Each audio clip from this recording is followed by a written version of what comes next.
My guest today is Professor Claudia Flores, who is a clinical professor of law at the University of Chicago Law School and the director of the Global Human Rights Clinic.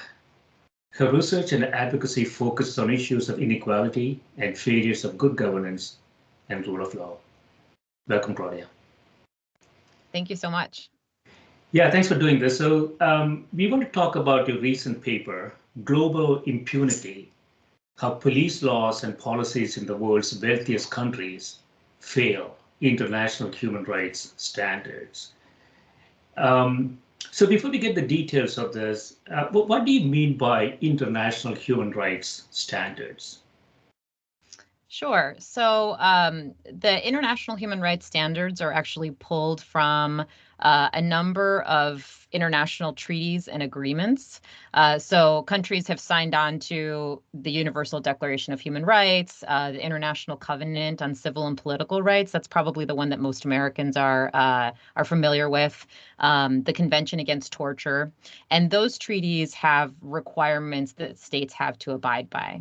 So in addition to those requirements, over time, countries have also reached certain agreements and standards in other forms.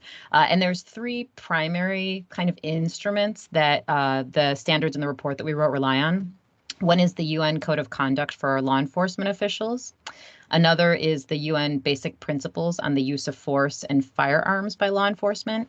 And then the third is actually a report that was put out by the special expert on extrajudicial killings, which is a UN expert, in which he kind of set standards and investigated what good use of force practice would look like for a police department.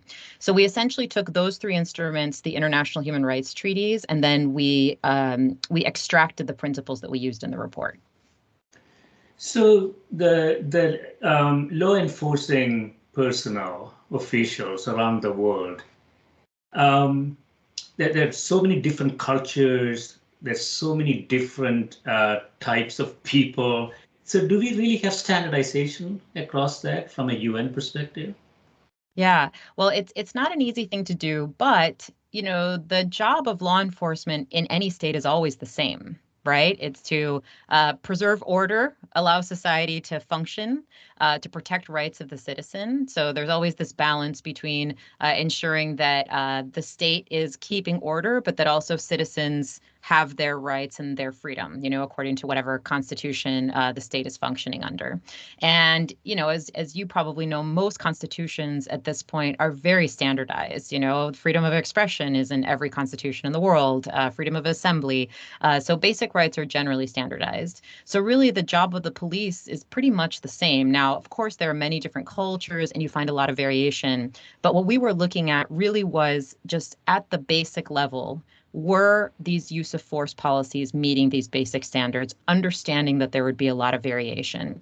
And even in infrastructure, there's a lot of variation. In some countries, the police are organized at the national level, in some at the city level. So this was just, are there basic standards that states are complying with and that they are being transparent about? Right. Yeah, and because it's a UN charter, I guess there is no enforcement of those things, right? From a state perspective. So enforcement at the international level is very complicated. There are the treaties that countries ratify, and those treaties have enforcement mechanisms. There are, they can sanction each other. There's even the potential for use of force in certain contexts where there is treaty obligations, if the Security Council calls it or if the UN community of states decides. They can also kick countries out of the treaty community. So there are enforcement mechanisms. That's not to say that they work very well. There are some states that are very compliant, and there are other states like the United States that kind of picks and chooses when it wants to comply. But that's why we call them standards, because what we were looking at were agreed upon standards that states had discussed, right? And that were supposed to reflect the human rights principles that everyone generally holds to be true. But yes, enforcement is often complicated at the global level because of state sovereignty. Yeah, so there's sort of foundational principles that appear pretty logical, pretty obvious, I would imagine, for most humans, except perhaps politicians. I don't know. but we have had some severe problems in the US last few years, right? And so if you take this sort of a framework, I can't quite remember. You have some way to rate countries and cities and so on, right? So how do you go about doing that? Yeah, so let me first explain the limits of the study because in publishing, we published two reports. One was based on the United States use of force policies in the 20 largest cities in the U.S. And then the second report was about the 29 wealthiest countries in the world and whether or not they complied with these standards. And we actually after the publication of our U.S. report, were contacted by many state members of state senates, that wanted our advice and sort of assistance. And there were also a number of cities that wanted to take credit for being high on this ranking. So I always really try to be very clear about what the study says. So what the study looks at is really just the language and the text of use of force policies. It doesn't tell you whether or not a police department is a good police department. If you recall, in the US-based study, Chicago and Los Angeles were ranked very high because they have very nice looking policies. Now, of course, both of those police departments have been under a lot of criticism because of the violence of those police departments, which is probably why they have really nice looking policies. Whether or not the city takes the policy seriously, whether or not they properly train their officers, whether or not there's really an infrastructure to ensure that policies are followed is outside the scope of what we were looking at. So really, this is about the text. The idea is that at the basic level, the language of what police officers are told needs to reflect these human rights standards, right? Now, after that, there's a lot of work to do. So the grading mechanism applies these four principles, which, as you said, seems so obvious: legality, necessity, proportionality, and accountability. But the principles have meat and they require certain things. And I'll give you one example where a lot of cities actually failed. Necessity requires that a police officer only use force, proportional force, in a way that is absolutely necessary. So if there's another option that doesn't require using deadly force and potentially taking a human life, then the officer can't use it. There are a number of cities that allow police officers to shoot at someone running away. So they're not posing a threat, but if the police officer has a reason to believe that they've committed a crime, the police officer can take their life. And that's a clear violation of the necessity principle. Yeah, so that's quite obvious. What I sometimes struggle with is humans are not very good in decision making under stress and under a lot of uncertainty, right? Yeah. So when we put this professionals in a situation like that, it's really difficult to assess, right? There's a lot of variations there. But going back to Chicago and Los Angeles, as you mentioned, I guess you have to start with, do we really understand the basic principles? Execution could be quite varied, but if you don't even have the basic principles in place, we can't go anywhere, right? Yeah, that's absolutely right. So, like I said, we really thought this is just the floor of what cities and countries should be doing, and we were very surprised to find that even at the floor, everyone failed in one measure or another. And you're right, humans are complicated, and that's exactly why the law enforcement in every country has the power to kill. It is the sort of most significant power that we give a state agency, and cabining the discretion of police officers so that they know when they can and can't use force is an incredibly important state function. And studies demonstrate that the influence that goes into whether or not a police officer uses their weapon, it's incredibly complicated. It has to do with the police officer's mood, with how the suspect is related to the police officer, the gender, the race, the experience of the police officer. So all of those factors are true on the ground, but it's up to the state to figure out how to actually cabinet in a way that's proper. So going back to the grading system that you have, so you have some points assigned to these four attributes, right? Legality. What are the four attributes again? Proportionality, accountability, and necessity. Yeah. And necessity. So certain points assigned, and again, as you mentioned, you are looking at what is in the books, not really about execution, what's in the books. And so when you rate or grade countries and cities, I found this list really, really interesting. So New York, as you mentioned, and United States is on top. I imagine higher grades are better, right? That's right. Okay, so New York and US has 72, number one, and Riyadh in Saudi Arabia has 0. and, Yes. and then Paris, France has 3, and Mumbai, India has 5. So Mumbai, Paris, and Riyadh are sort of the bottom of the table. Yeah. Could you talk a bit about them? I mean, they seem to be really standing out from the crowd. Yeah. Yeah, so what we found, at the bottom, essentially Riyadh didn't satisfy any of the principles. So there was no meaningful accountability mechanism. And under these standards, meaningful accountability means that every time a police officer fires a gun, that there needs to be some report to an external body, right? Because a death could have happened even if the police officer happens to miss, but that there needs to be some system of accountability. So a lot of these countries, or they're actually cities within the countries, failed on accountability because I believe, if I remember correctly, in France there was only a report to an internal body, and it was only if death resulted from the police officer firing. So these are the kinds of failures that we saw. Also, sometimes you had a state that allowed for lethal force to be used in defense of property, for example. So that's another area in which they would have failed these basic standards. So India, France, Italy also didn't do well. Now, again, this doesn't mean that you would find more uses of lethal force in those states than you might in the United States, for example. In fact, I know that that's not true. You do find more uses of lethal force in New York, possibly, than in France. But the law and the policies in France didn't provide any protections and didn't provide any clarity. Yeah, that's really interesting. So there's also a quantity issue here. So I grew up in India, and I don't know what the situation is now, but when I was growing up, I never saw a gun. Guns were not prevalent at all in any modality. And I think it is still, if you look at the quantity of firing a weapon, I think it is going to be quite low from a frequency perspective. And so is it because, and I don't know about France, France is a really interesting case. Is it because the frequency is low, they don't really focus on it? Is that one of the reasons?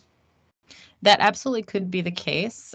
We noticed that a lot of these laws and policies in certain countries were really outdated, or there had been no effort to really systematize them. I think that the concern there is you might have a culture in a certain country where guns are not a big part of the culture, right? Like, as you're describing in India. But what happens if that changes? Then you have no legal basis and you have no legal protections. You might have some police departments that are really responsible, and that's great. But what happens when you have a police department that doesn't have good management, or that isn't where training isn't effective?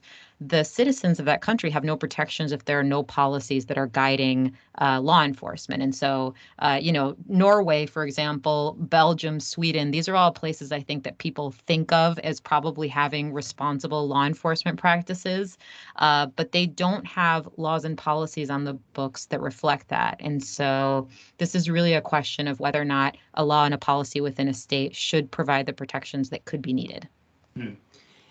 I don't know anything about this, Claudia, but I was thinking there could be some sort of a per capita crime index that you can, juxtapose to it. And so suppose we multiply per capita index with the grade, there should be a number coming out, right? That may have some relevance, because I'm looking at the top of the table. I see United States, Mexico, Argentina, Nigeria. These are not countries we believe crime is low. I don't know much about Argentina, but other three at least. And you see Italy, India, France, and so on at the bottom. I don't know per capita crime is that high in those countries. So I wonder if there is some sort of a normalization of the grade that might be needed. Yeah, I mean, I think that what part of what you're seeing with the countries that have ended up at the top is also um, they're countries that have recently revised also their use of force policies. Nigeria, in particular, because it does have a crime problem. And so there have been resources and efforts put in by the international community, especially into, I think they just updated their law enforcement legislation maybe 2 years ago. In fact, one of my colleagues was involved in providing support there. So Indonesia also just updated its law enforcement legislation recently. So it's expected that you would see more of these international standards reflected. But I think, as I was saying, I think the concern is still there. You want any state to have compliant, updated policies for their law enforcement. It's great if they don't have as much of a crime problem as some of these other states, but you still want those laws to be reflective of what basic human rights standards are. Yeah, it just sounds like they are antiquated. So if this foundational principles exist and nobody has really gone back and looked at what is in the books, Yeah. they've never had an opportunity to do that. So this study might put potentially some focus on sort of going back and revising it, right? So you have another chart here. So necessity grades by element, immediacy, threat, and last resort. So what is this chart? I see different cities here and different gradations for them. You'd have to show me where you're looking. So necessity actually has three components. Three components. Yeah. Has three components. So under necessity, the states received 10 points if deadly force could only be used when a subject was present in an immediate or imminent threat. Then they received another 10 points if deadly force was only used to a specific and heightened risk. And then they received another 10 points if non-deadly options, for example, if the policy required an escalation. So first you try this, then you try this, then you try this. So when those components were satisfied, then a state received the full points for necessity. Yeah. So when these policies are written, Claudia, are they really prescriptive in the sense that, so suppose I say you can only use deadly force if the risk is perceived to be high or immediate or something like that. But it sounds very qualitative, right? I mean, how do we determine if the situation warrants or does not warrant an action? Yeah. Well, I think what's tricky about these kinds of policies, and if you think of a lethal use of force policy, is basically an employer's policy, right? Like we've all had jobs. Our employer tells us how we're supposed to act in our job and how we're not. But if your job is law enforcement, the consequences of your employer policies are very significant. And so in these four basic standards, two of them are about influencing the police officer's discretion, which is necessity and proportionality. The other two are about creating mechanisms of accountability, legality and accountability. So essentially, it needs to be grounded in law. So that creates the strength of law. And then accountability is about what happens when an officer messes up, right? Actually uses force in a way that they weren't supposed to. The proportionality and the necessity are about giving the police officer instructions on discretion. And that is a very difficult thing. And in fact, there are many people who think that really what's important is accountability. That, the officer needs to know that there are consequences if they use their force in an inappropriate way, and that's the only thing that matters. It is incredibly qualitative. You are asking a police officer in that moment to ask themselves, do I have any other options? Is the threat that I am facing worth potentially taking a human life? But they're making those assessments anyway, so they can either do it with guidance or without guidance. And they're acting on behalf of the state, so there's really no other choice than to direct their discretion. Mm. I'm really biased about this. I think humans are very emotional, and situations like stock trading, for example, we have demonstrably shown that machines don't have that problem. We can take the emotional stuff out of that. So Is Do this you an argument see? for giving weapons to AI so they can function as law enforcement? Yeah, so no, not necessarily giving weapons. Do you think AI applications in decision making? I wonder, because we see humans are not very good decision makers. They're not using all the information that's coming to them, and it's a very short period of time. It's very condensed, and they have all this bias heuristics that they have to go through, and they make a binary decision.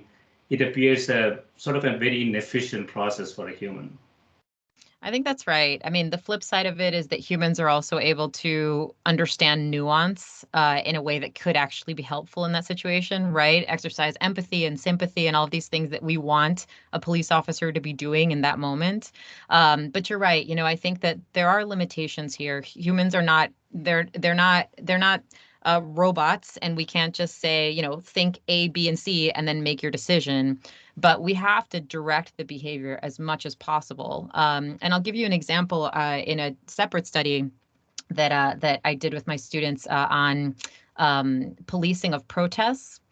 We did some research for a coalition of NGOs that were working in 15 different countries, and we spoke to a set of police commissioners about what are the best tactics that protect human rights when they're policing protests. And we spoke to police commissioners in the UK, in Northern Ireland, in jurisdictions where they, because of past issues, had really decided that the protecting the right to protest was important. And one thing that we heard is that it made a big difference when they communicated to the police officers that their job was to enable free speech. So their job was to protect and enable free speech, and that police officers then started acting very differently than when they thought that in a protest their job was to control the crowd and to keep order. And so those kinds of, I think, shifts in management and in goal really make a difference, right? In the same way that we've seen in the military, for example, with soldiers. So I think sending police officers the right message does actually change the way that they behave. Yeah, just the wording, just changing the objective function, um, you could have different behavior coming out, Exactly. right? Exactly. And so, for example, one of the requirements of necessity is that the threat be particularized. So sometimes laws will say something very vague that if the officer thinks that there's a general threat, then they can use force. That's very different than you need to know that this officer might hurt you or somebody else. That's a different message to be sending to a police officer. Yeah, I think that's, I don't want to spend too much time on this, but that's why I believe technology has a role to play here as sort of a decision guidance. So, for instance, we do this in healthcare now. We give physicians, risk scores of patients progressing to different disease states like type 2 diabetes, hypertension, and so on. So I can see a technology that's not making a decision, that's not acting, but potentially giving some sort of a decision guidance, right? And then the human could take that information and make the right judgment around that. Because the technology will be able to use a lot of the information the human potentially is missing, right? Mm. So I wonder, I don't know if there have been any experiments or if it's even simulatable to see if it is actually useful. Yeah, I don't know because I wonder if we are really at a point where we have that kind of technology. You're talking about split-second decisions. So you would need something that, gives the police officer a perspective in a very quick second and then have the police officer decide what to do with that perspective. And I think, you said this at the beginning, these situations are emotional. Often the police officer is acting out of fear.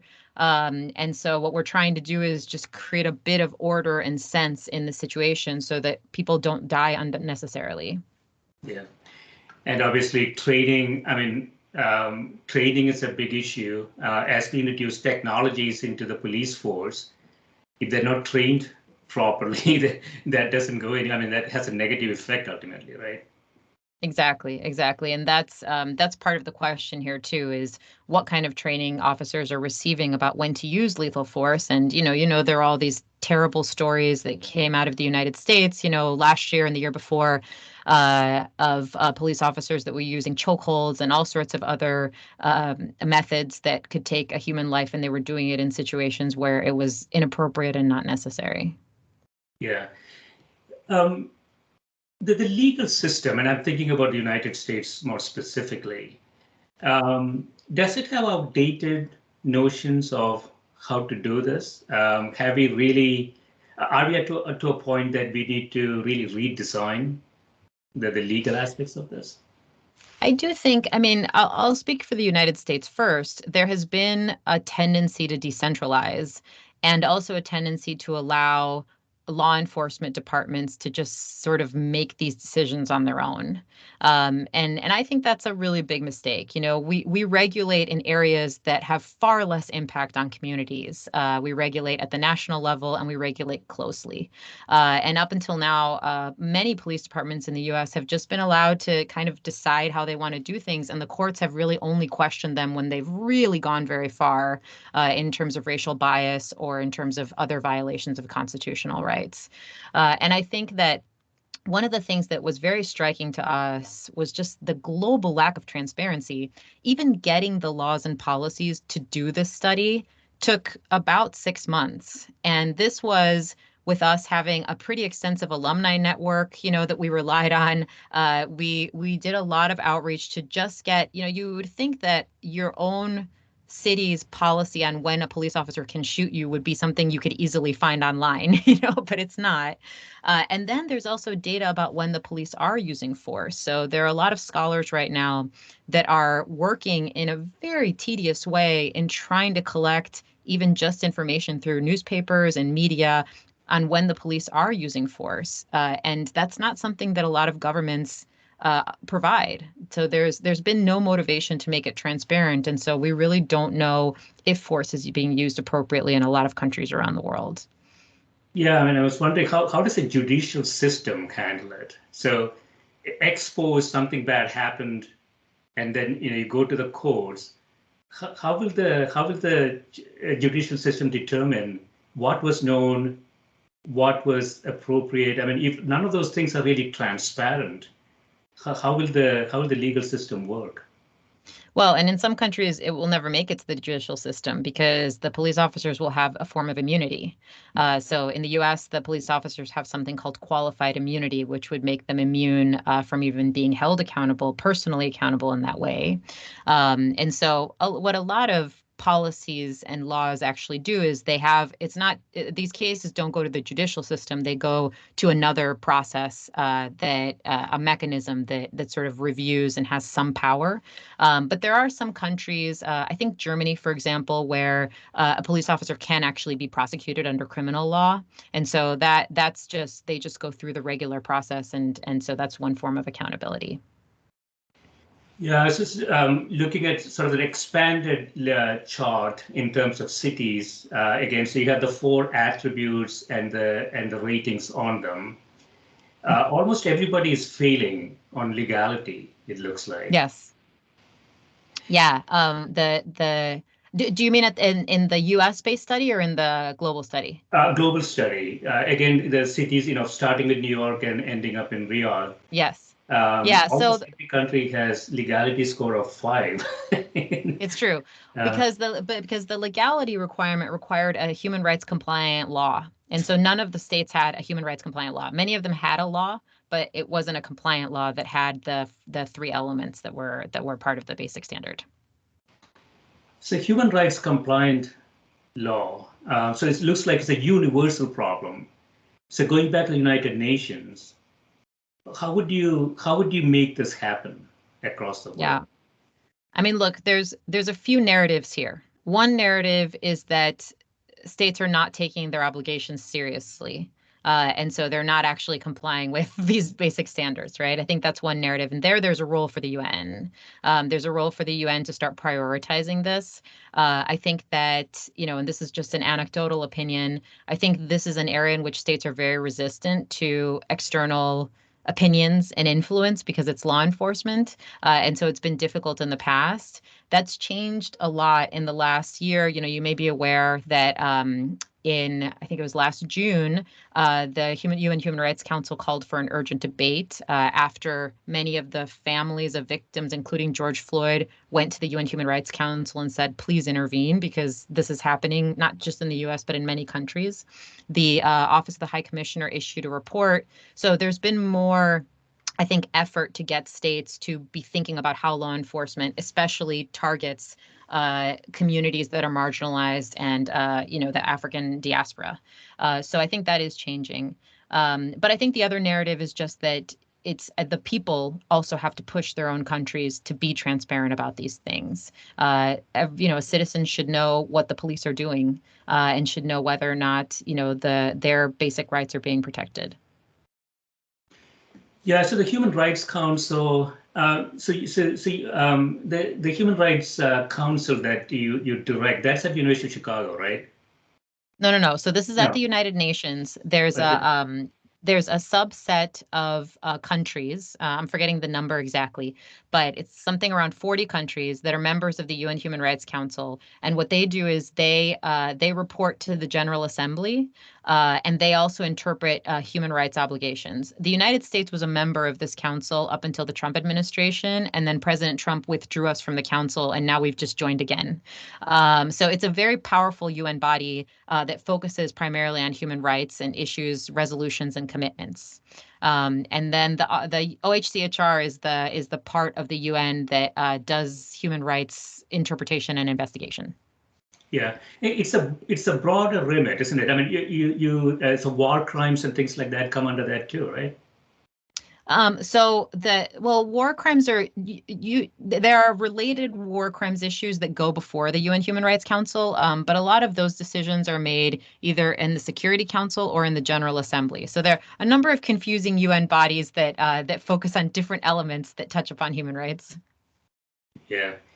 Yeah, I mean, it's such a complex issue. So, I mean, you're doing a lot of work here. So if you sort of look at longitudinally last 20 years, are things improving, or are we sort of going down the down the drain, so to speak? I get a nagging feeling things are not improving. So what is your sense? It's really hard to tell because the increase of data and exchange of information also makes things look worse, so it's hard to say because now on social media you can have access to a police shooting in Argentina or in Brazil, and you can sort of know that these things are happening. That's a good thing, that there is more transparency. It's a good thing that there are civil society organizations that are building coalitions and realizing that there are actually patterns across state lines.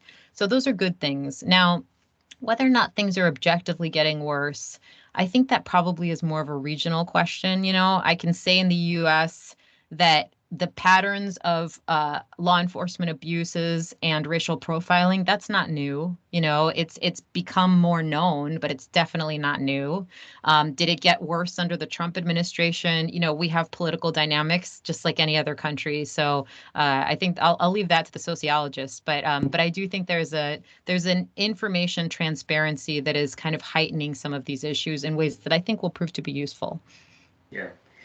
So in conclusion, Claudia, if you were to make a couple of policy directives, and I'm thinking about the US specifically, we see high variation from New York to, I thought I saw Indianapolis sort of at the bottom of the pile.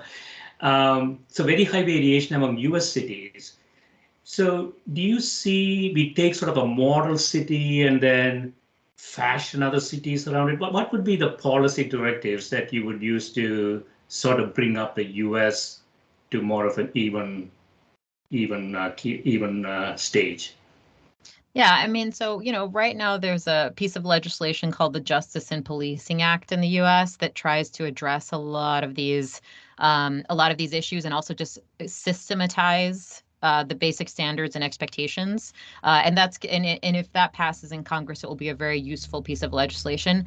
Honestly, the big things are about transparency and accountability. So there's no data, there's no information. The first thing that needs to happen is all police departments in the US need to be required to report police shootings, uses of force in any way, results, deaths, all of that. And once we have that information, then I think it will also become much more clear where the problem areas are. But in relation to the study that we did, there's absolutely no question that every police department in the world really should meet these really basic standards, have a law, have some mechanism of accountability that holds police officers responsible when they violate their duties, and require a police officer to use their discretion in a way that is constrained and respects human life and dignity. That's essentially what the standards require. Yeah. I want to ask you, you have a podcast as well. Is that a recent one, or what's the name of it? Yeah, so a colleague of mine, Tom Ginsberg, who works on human rights and does comparative constitutional work as well, and I talked for a while about the idea of starting a podcast to discuss debates around rights. So the podcast is called Entitled, and it's about why rights matter and what's the matter with rights. We've had our first season, and we have discussed, actually, we had an episode on the right to bear arms and how that right looks internationally. We did an episode on whether or not all of the women of Afghanistan should have refugee status. So we've spoken to, academics and UN leaders and artists, just trying to think through debates around rights, because, it's a very polarized moment globally, in which people are on opposite sides of an issue, and they all think they're right, and so these kinds of conversations need to be had. And we're actually working on our second season right now on the right to equality. So we'll be discussing issues of equality, economic equality, global equality, populism, all of these really interesting issues, and that should be coming out in a couple of months. So it's available in all regular podcast platforms? Yeah, you can find it on Apple Podcast. You can find it on Spotify. It's called Entitled Podcast. It's also on Twitter. And we've heard actually from a lot of educators that they've started using it in their courses on international issues and human rights, because the students have found it really, really interesting to think through some of the issues. We try to not settle debates, but actually just prompt questions. Yeah, excellent. Yeah, this has been great, Claudia. Thanks so much for spending time with me. Of course. Thank you so much for the invitation. Sure. Thank you.